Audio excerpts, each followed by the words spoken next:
Olá, pessoal. Hoje vamos dar início à nossa aula 7. A gente vai falar sobre a formação do sistema solar e a vida no universo. Bom, a formação dos sistemas planetários foi algo que desafiou muito os cientistas, né, desde muito tempo atrás. E o sistema solar ele foi formado há cerca de 4,6 bilhões de anos atrás. Então, muito tempo, né? Mas a pergunta que a gente se faz muito é como que ele foi formado, né? Então, se ele surgiu, a gente precisa de uma teoria que nos diga como que ele foi formado, certo? Isso vale tanto para o sistema solar como para os demais sistemas planetários. Então, a questão hoje é justamente a gente saber como se formam os sistemas planetários, né? Como que eles surgem. Todos eles vão surgir de alguma coisa. Então, a gente vai ver justamente sobre a formação do sistema solar. Basicamente, o nosso sistema solar ele é composto pela nossa estrela, que é o Sol, né? Que está no centro do sistema solar, e pelos 8 planetas que estão girando, orbitando ao seu redor, né? Que são os 4 primeiros planetas, os planetas rochosos, e os 4 últimos planetas gasosos, né? Eles possuem luas, né? Satélites e anéis. E aí temos também os planetas anões, cometas, asteroides, dentre outros corpos. Sendo que o Sol, ele é o corpo dominante, ele é o corpo mais massivo do sistema solar. Então, a gente pode dizer que a massa do sistema solar está concentrada no Sol, porque ele retém cerca de 99,8% da massa total do sistema solar. Então, 70% é composto basicamente de hidrogênio, 27% de hélio e 2%, mais ou menos, de outros elementos químicos. Ou seja, o sistema solar ele é predominantemente gasoso. Então, a gente consegue identificar também que, além de ser o corpo mais massivo do sistema solar, ele é também o mais quente e o maior. Então, se a gente considerar ali a fotosfera como o limite ali do Sol, o limite aparente do Sol, ele vai ter aí cerca de 1.400.000 quilômetros de diâmetro e cerca de 5.600 kelvin de temperatura. Basicamente, todo o sistema solar ele nasceu de uma mesma nuvem primitiva de gás, uma nuvem primitiva composta de gás e poeira. Isso há cerca lá de 4,6 bilhões de anos atrás, né? Como eu já falei, agora no comecinho. E esse processo físico, né, pelo qual foi formado, deve ser o mesmo que é predominante no nascimento de uma estrela. Mas antes de eu iniciar e explicar qual que é a teoria da formação do sistema solar, é muito importante saber alguns fatos, né?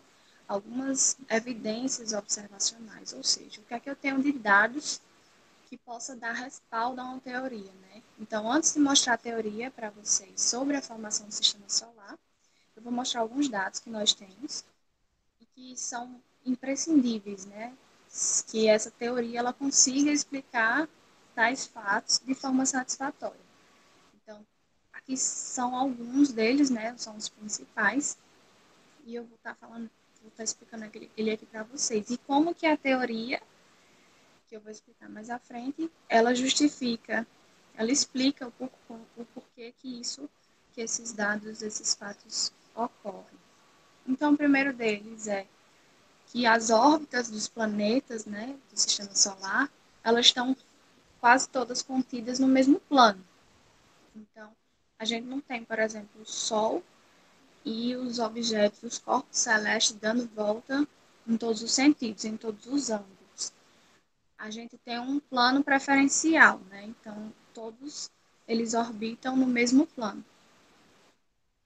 Com exceção de Vênus, todos os planetas eles giram no mesmo sentido. Isso eu já citei na aula que a gente falou sobre os planetas. Vênus ele é o único planeta que gira no sentido oposto. Um outro ponto é que o momento angular total dos planetas é maior que o momento angular do Sol. De forma mais simples, a gente pode dizer que o momento angular ele vai ser a quantidade de giro de um corpo, né? E essa quantidade de giro, digamos assim, ela vai aumentar de acordo com a velocidade que o corpo gira. Ou seja, quanto mais rápido o corpo girar, maior vai ser o momento angular. E um outro ponto que influencia também no momento angular vai ser a distância ao eixo de rotação. Então, quanto mais distância do centro, maior vai ser o momento angular. Então, se a gente pegar e somar o momento angular de todos os planetas, a gente consegue ver que a soma vai ser maior que o momento angular do Sol, né? E aí a gente sabe que o Sol ele tem quase toda a massa do sistema solar. Então, aí ele tem cerca de 99,8% da massa total do sistema solar. Então, o Sol, ele girar um pouquinho, já vai gerar um momento angular muito grande, devido à sua massa.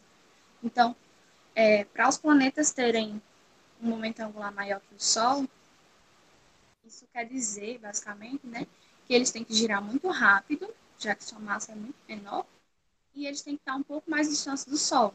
Ou seja, né, então tem algo né, que fez com que os planetas eles tenham ido para mais longe, né, e que o giro deles seja mais rápido. Então, essa teoria ela tem que conseguir explicar o que seria esse mecanismo, né, o que fez concentrar quase toda a massa no centro do Sol, mas por que que o momento angular está bem mais distribuído para fora, né? Um outro ponto também é em relação à composição dos planetas, né? A composição dos planetas ela varia de acordo com a distância ao Sol. Ou seja, né? A composição deles, ela vai estar, a composição química, ela vai estar relacionada à distância heliocêntrica, né? Que é a distância ao Sol. E um outro ponto também muito interessante é que, apesar deles terem uma composição é, diferente, né, tem características diferentes, a gente tem aí os planetas que estão mais próximos do Sol, são os planetas rochosos, e os que estão mais distantes são os planetas gasosos, planetas mais frios. Né? Apesar deles possuírem características diferentes, eles têm idades parecidas, então as idades são semelhantes. Não só os planetas, né, mas outros corpos do sistema solar também. E essas características, elas são decorrentes justamente do processo de formação do sistema solar. E aí a gente tem que a primeira tentativa de explicação, ela foi apresentada lá por volta de 1644 por René Descartes, antes de Isaac Newton formular sua teoria da gravitação. Aqui eu tenho uma imagem que mostra o sentido de rotação de todos os planetas. Então a gente consegue observar que Mercúrio, Terra, Marte, Júpiter, Saturno, Urano e Netuno girando no mesmo sentido, né? Então eles têm um sentido de rotação iguais. Mas Vênus, ele gira no sentido oposto. Vou colocar essa imagem aqui para ilustrar para vocês identificarem, entenderem melhor do que eu estou falando, né? E aí, a teoria sobre o processo de formação, ela foi sendo aperfeiçoada com o tempo, né? E aí, Immanuel Kant e Laplace, eles conseguiram ir aperfeiçoando. Então, à medida que o tempo foi passando, os cientistas, os estudiosos, eles foram obtendo dados diferentes, novos dados, e essa teoria ela foi sendo aperfeiçoada com o tempo. Mas os avanços mais significativos, né, eles vieram surgir no século passado, justamente graças à evolução tecnológica, né, o aprimoramento da instrumentação astronômica, incluindo também a instrumentação espacial, e também ao desenvolvimento teórico dos modelos de estrutura e evolução estelar. Então, com o tempo foi sendo aprimorado, mas os avanços mais significativos mesmo vieram surgir no século passado. E aí a teoria que explica todos esses fatos, né, que foram citados, é que o sistema solar ele começou como uma nuvem muito grande de gás e poeira, né? Aqui temos uma ilustração do processo. E essa nuvem, ela possuía uma rotação bem lenta.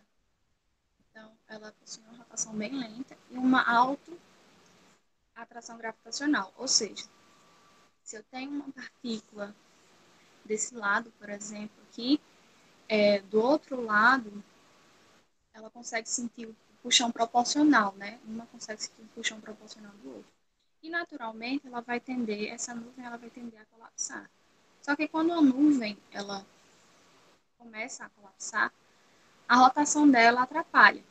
Porque, no caso, o giro da nuvem, né, digamos assim, o momento angular, como um todo, ele precisa se conservar. Porque o momento angular, ele se conversa. É uma lei da física, né? O momento angular de um sistema fechado, ele sempre se conserva. Ele não pode ser alterado sem que tenha uma força externa atuando sobre ele. Então, a consequência disso vai ser justamente que, enquanto vai diminuindo o tamanho do objeto, né, eu consigo aumentar a velocidade de rotação dele, né?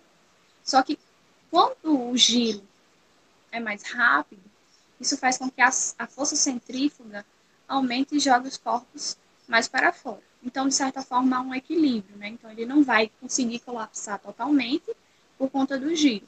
Mas, aos poucos, ele vai colapsando e nesse processo ele vai estar girando num eixo, né? E nada vai impedir que as outras partes elas venham a se puxar, né? Elas venham a se atrair. E aí vai sendo feita uma concentração na forma de um disco, né? E nesse formato de disco tem outras duas imagens aqui que conseguem ilustrar melhor. Ele vai se formando nesse formato de disco e ele vai acumulando uma massa muito grande no centro, né? Então, assim, como todas as estrelas, o Sol, ele surgiu, por isso que eu falei lá atrás, que é um processo semelhante à de formação das estrelas. Então, como as demais, o Sol surgiu ele justamente da contração de uma nuvem fria de gás e poeira, né? E aí, essa nuvem de gás e poeira, ela é conhecida, ela é referenciada como nebulosa solar primitiva, né? Então, durante a contração, justamente essa contração que eu estava falando, o Sol, né, que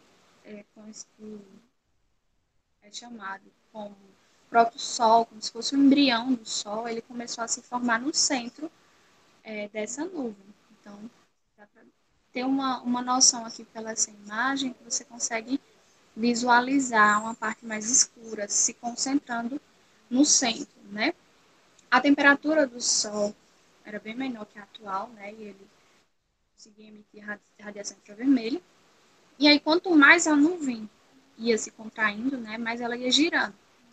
E aí, era justamente esse giro mais rápido, essa velocidade do giro, ia provocando a formação de um disco de matéria, né? Então, esse sentido de rotação é o que predominou no sistema solar. Então, a gente tem aqui, inicialmente, a nuvem de gás e poeira, e aí ela foi se formando, foi a, concentrando essa massa aqui no centro, que foi se tornando o Sol, e as partículas em volta, né, os fragmentos, as partículas que ficaram em volta do Sol, aos poucos elas foram se formando, se juntando e formando o planeta, né, os planetas, né? Então, essa é a hipótese mais aceita, né? E aí nela todos os corpos devem girar no mesmo sentido. Então, como diz aqui, né, esse sentido de rotação da nuvem foi o que predominou no sistema solar. Mas o que é que explica o fato de que Vênus ele gira no sentido oposto? Então, O que pode explicar esse fato é que, durante o processo de formação, houve muitas colisões, né, entre os objetos, entre os corpos.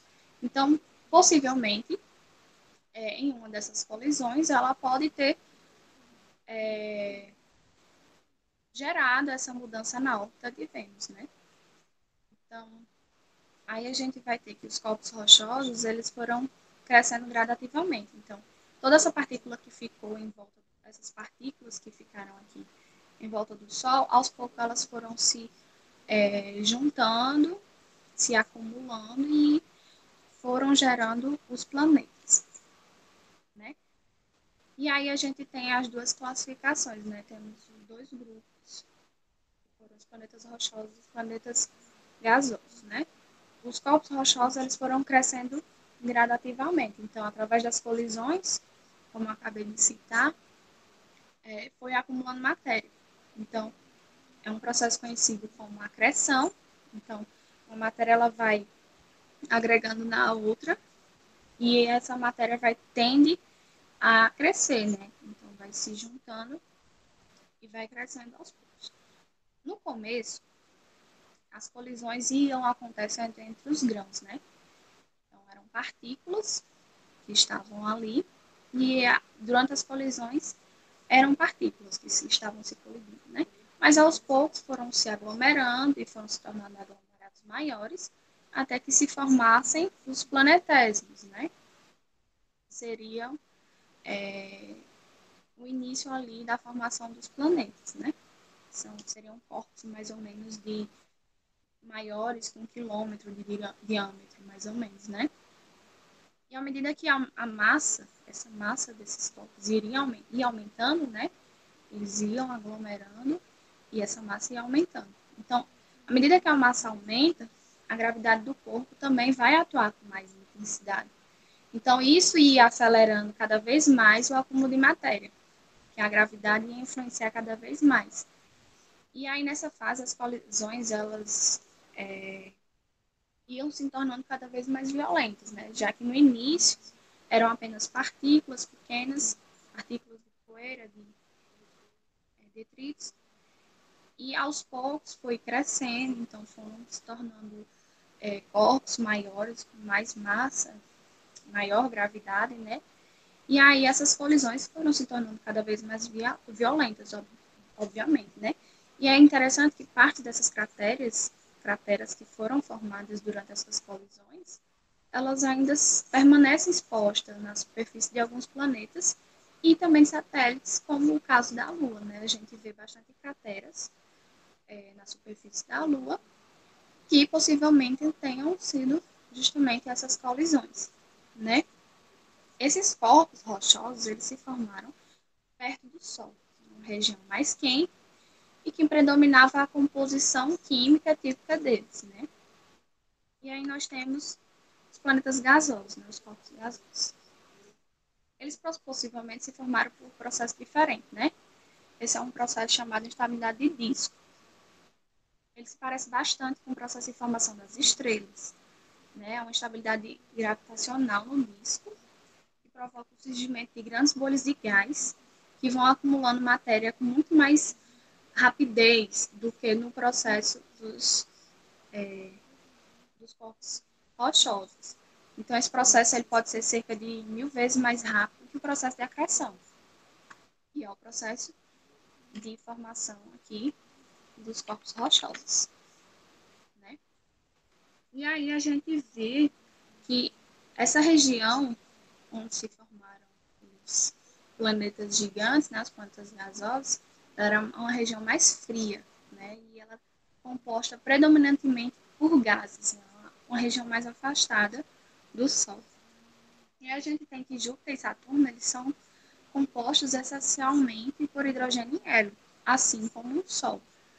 Então, como grandes massas, elas vão implicar, né, em campos gravitacionais cada vez mais intensos, então esses planetas eles conseguiram acumular muitos satélites, né? Então, como a gente viu na aula sobre os planetas, a gente viu que Júpiter, Saturno, esses planetas têm bastante satélites, né? Como diferentemente do caso dos planetas rochosos, né? A Lua, É o único satélite da Terra, por exemplo, né? Então, a quantidade de satélite está também diretamente relacionada à quantidade de massa desses, desses corpos, né?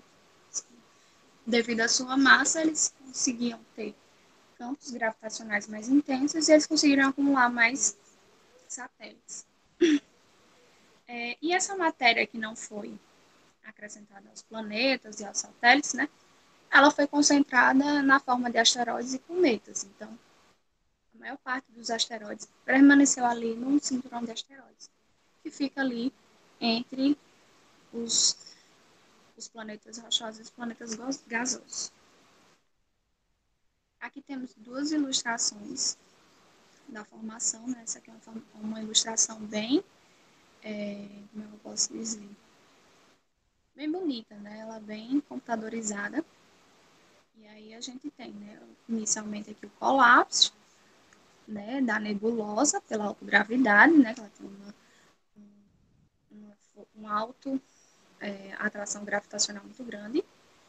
E aí a formação do protosol, né, como eu falei, e do disco protoplanetário, né? Então, foi se formando em forma de disco. E aí a gente tem aqui o fim do colapso, né, com a formação dos planetesimais, então a agregação de partículas ali que foi se formando em corpos maiores. E aqui o nosso sistema solar atual com o Sol e os planetas. Mas aí a gente chega num ponto muito interessante. Mas e a vida no universo, né? Como que ela surgiu? A Terra seria o único lugar em que existe vida no universo? Ou então existe em algum outro lugar no universo que existe vida, né? Então essa é uma questão que, de certa forma, aflige, né, um pouco a humanidade há um certo tempo, né?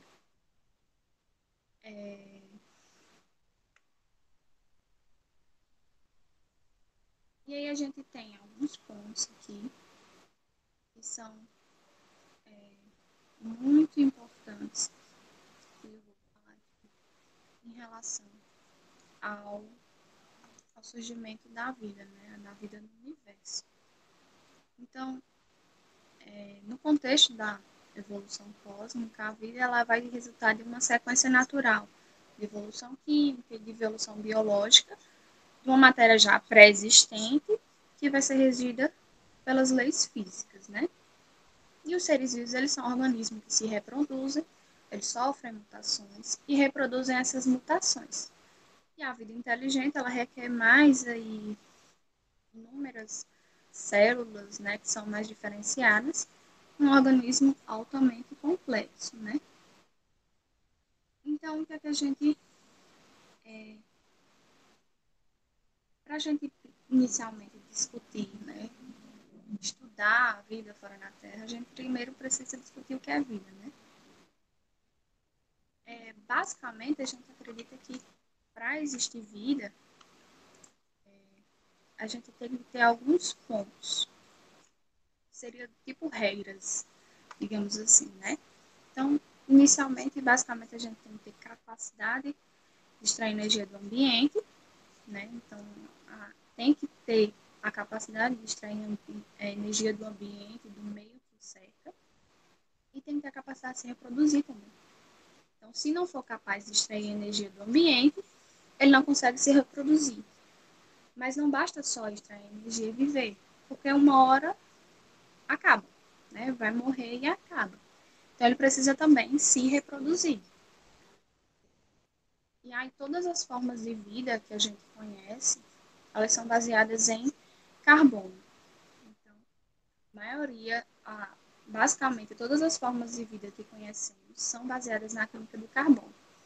Então, a gente acredita que talvez seja também uma regra geral. Não necessariamente universal, né? Mas uma regra geral. Um outro ponto muito importante é que a gente também não conhece nenhuma forma de vida que dispense a água.